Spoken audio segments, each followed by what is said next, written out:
Sveiki gyvi, gerą dieną. Žiūrėkit, koksai automobiliukas. Turim Peugeot 3008. 18 metų 1.6 dizeliukas senesnės kartos varikliu 8 kW.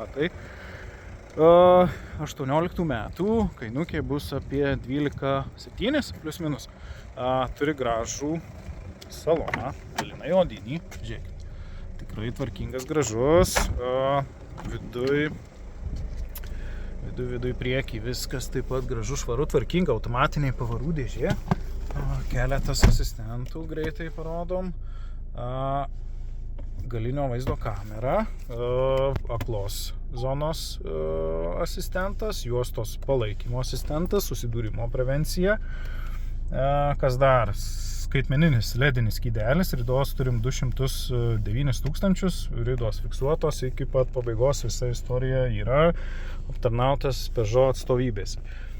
Šildomos sėdynės, aišku, žiūrėkit, kokie jungikliai, labai smagiai junginėjasi, viskas intuityviai, vairas taip pat labai smagus, toksai, nedidelis, bet labai smagiai vairuosi. Kelio ženklų atpažinimo sistema. Tai va, toks automobiliukas gali būti jūsų, gali būti įsimokėtinai su gera arba bloga kredito istorija, išperkamoji nuoma, vartojimo paskola, akcijos palūkanoms, 5% fiksuotos metinės palūkanos iki metų pabaigos.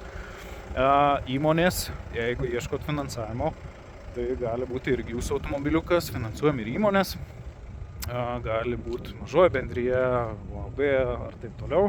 Tikrai turim sprendimų ir jums ir tikrai neblogom sąlygom, tikrai galima padėti įsigyti įmonėje automobilį. Tai va, ką domina automobiliukas, dar yra dinaminis posūkio apšvietimas berods. Ir šiaip, dar turbūt kažko nepaminėjau, bet tikrai atvažiuosit, įsibandysit, uždėsim transportavimo numerius, prasivažiuosit ir įsitikinsit, ar reikalingas toks automobiliukas ar ne.